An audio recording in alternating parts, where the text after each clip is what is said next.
Very special time of the year. It's recording in progress. It's enjoyable to be in this position. It's not easy.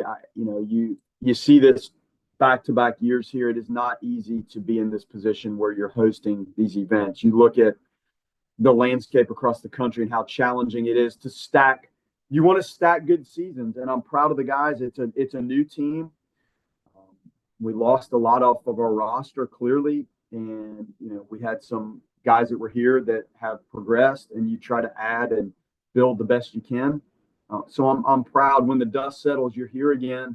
Our fans get to experience another postseason regional in Hauser Stadium. We know it's going to be electric.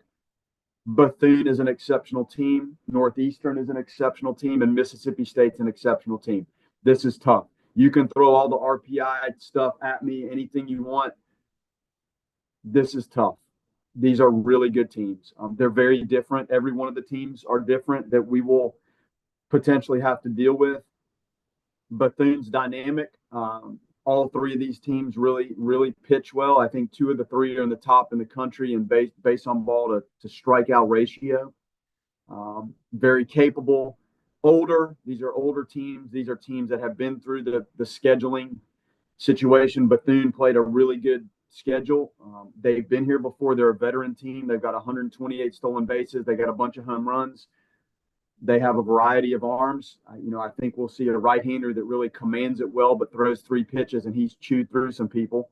We'll throw Joey Vellini. We thought that was a good matchup for him. And Joey has handled right-handers, knock on wood. He's kind of managed the right-handers okay, and he's fresh and feeling good, so we're going to go there. And you just have to get into it and go execute. We try to prepare, and we try to position our guys so they're ready for this type of situation. And we have our 3 starting pitchers healthy, which been a long time since you start the season with 3 starting pitchers, and you're at this point and you feel good with those 3. That's unique. So proud of the guys, proud of where we are. Very, very difficult, outstanding teams, well coached, dynamic, well put together, and it's going to be all we can take here. What did Joey show you in the relief outing? I know you had said you kind of wanted to give him a little bit of a lighter workload at the tournament. Just what did he show you in that relief outing to get the ball tomorrow? I just thought the stuff was a little sharper. Honestly, I thought the velo might have been a tick better. He was getting it to both sides of the plate a little bit better. I thought his changeup was good. I thought he threw some of the better changeups he's thrown. The big curveball, that's an outlier pitch metrically. Like his physical stature and then the spin and the release height, it's a really good pitch. So we lean on that. I thought the intensity when he came in the game, I thought he looked very engaged with it, and he threw 50 pitches. So I know it's a shorter week, but by any stretch, that was a very light load for him, and he looked really good.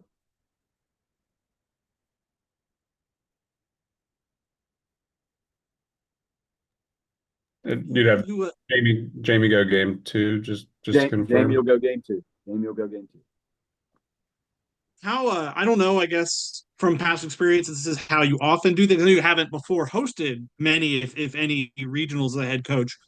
How much did last year, how much it worked out throwing Carson game 1 and lining Jamie up for game 2 kind of give you confidence that this was the way to go, or is it a different year-to-year thing? Year-to-year personnel just kind of match up and what you think and how everybody's doing. So I'm not really looking at what happened last year at Notre Dame when we did it.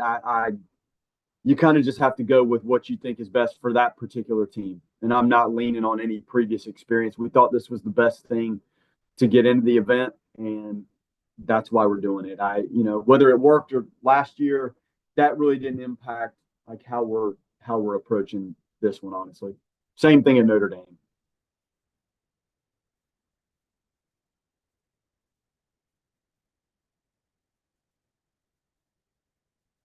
Link, how do you handle, I guess, the uncertainty of weather? I know it's kind of part and parcel of coaching here in Tallahassee this time of year, but do you want to tell the guys like, hey, listen, you got to be ready 3 o'clock first pitch, or do you want to kind of give them some sort of latitude about, hey, be prepared to maybe sit around for a little bit? How do you kind of approach that and manage that? That's so tough. And they understand. You know, we deal with it. I know this is crazy, but when you look back, like this starts for us in the later part of August. So you get to that point of the year in September in the fall, you know, football practices in the morning. So we may have this fancy practice plan drawn up or what we're doing with skill work, and all of a sudden the lightning hits and we're in the indoor practice football facility in our cages. So they know. And then there are periods of time when things seem to smooth out, but then you're back into that period with the lightning and the storms, and they know that. And last night, Indianapolis, this is run from Indianapolis. The weather decisions are not mine anymore. It's not Catherine. It's not FSU. This is Indianapolis and the NCAA stepping in. So last night they called. They said you need to practice at 9:30 in the morning to beat this line of storm. So we reset everything and moved it up and had the guys here early. And, you know, by the time we're getting ready to go on the field, the tarp's on the field and lightning's near and we're in the cage and you know, it is what it is. And I do choose the first game for a couple reasons. One of which is if you get pushed back. I've been in some weird things through the years of that night game. If the first one gets pushed back, that night one becomes really difficult, and they may not alter the next day's start times if night one gets pushed back. So, you know, I'm not trying to do anything to offset our fans. It just is in my experience, the smartest way to manage it. And if you do have to alter, maybe that 3:00 game turns into 6 or 7, not 10, if you're playing the later one. Can you compare? I mean, if it's I don't know if it's really worth comparing last year to this year, but just how you feel about Connor Holtz, the way you used him last year down the stretch, at least in June, to where you think he is right now after a couple outings coming off that injury. I think it's starting to look better. I don't the breaking ball in the ACC tournament was more like a slider, but he managed it and he threw some fastballs for strike. I think Holtz close. He was down for so long, it was like a complete reset. So is he back to what he was in the regional, super regional Omaha last year? Tough. I think it's really trending that way. And it's good that the last couple times out looked more like that. And that the injury he had is a tricky one. And he was out for 6-7 weeks. So we're getting there. You know, we probably have a little more depth, thank goodness, in the bullpen than we had last year. Not saying it's been consistent that we know every single time what we're getting out of everybody, but I do think we have a little bit more depth than we did last year, albeit maybe more on the right-handed side. But every team's different, and I think he's definitely trending in the right direction. And overall, I think the depth that we do have allows us to ease people back into things, like especially in his case. And we've had other guys that have kind of been down for a while, and you may not have even known it, but there have been some other guys that maybe needed a weekend or a few days, and that's part of it. But I think all in all, he's headed in the right direction.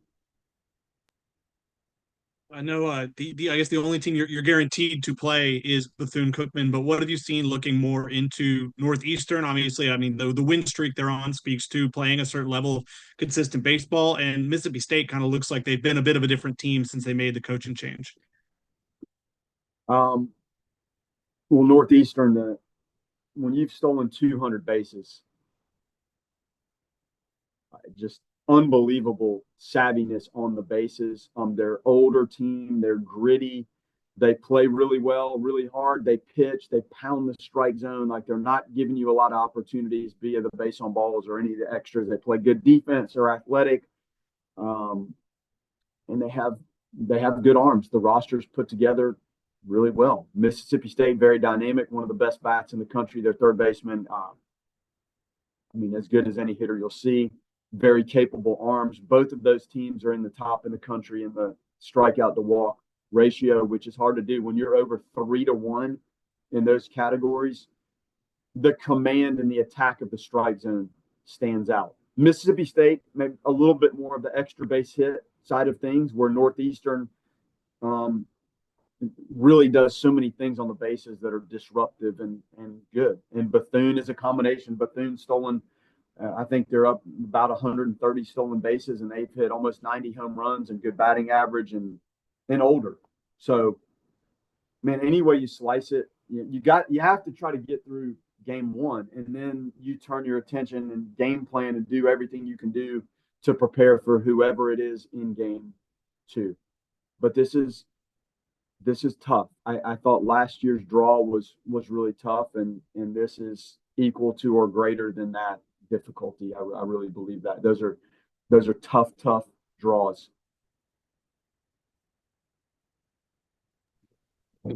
Bethune, I think they're starting Joel Core. Just and looking at him, what do you see in their starter? Good command, good mix, good use of the fastball where he wants to go with the fastball. You can see where he's trying to go, and it often ends up right there. Breaking ball almost looks like two different types of shape on the breaking ball. Good feel for the change. And we don't see the weekend guys, on the midweek slates very often. I mean, every once in a while you'll see somebody pop in there, but for an extended look, we haven't seen those guys, and we'll see. Like, tough. They win, man. There's winning habits with teams help put you in position to be right where you are right now and be comfortable in this and execute in this. And Johnny does a nice job with the schedule. They go to all these places, and this is the position they want to be in. And by scheduling and preparing to be in it, I think that team, especially an older team, he's prepared them to respond and play in this.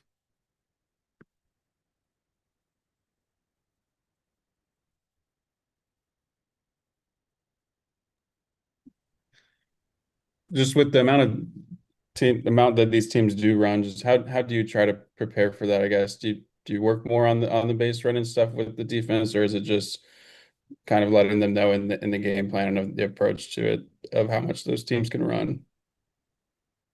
We absolutely work on it, and we haven't been great with it.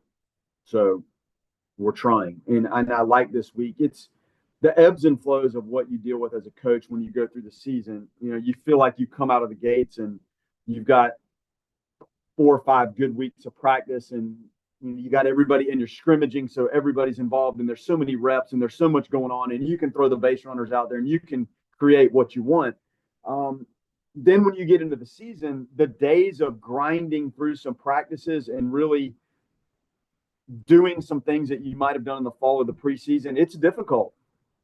After our Tuesday night games, to roll out here on Wednesday afternoon before you fly out on Thursday, I'm conscious of what we're working on and how hard we push some of the guys. And when you're working on this stuff on the mound, quite frankly, some of it has to do with like throwing. Like, you have to make some throws to do it.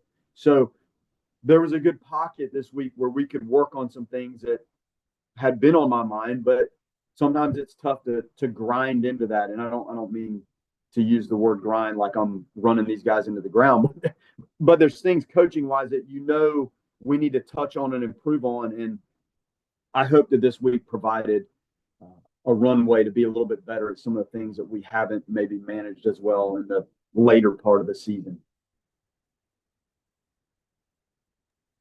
Link, I guess, how are you assessing what you'll do at DH, I guess, with Brody and James and Hunter?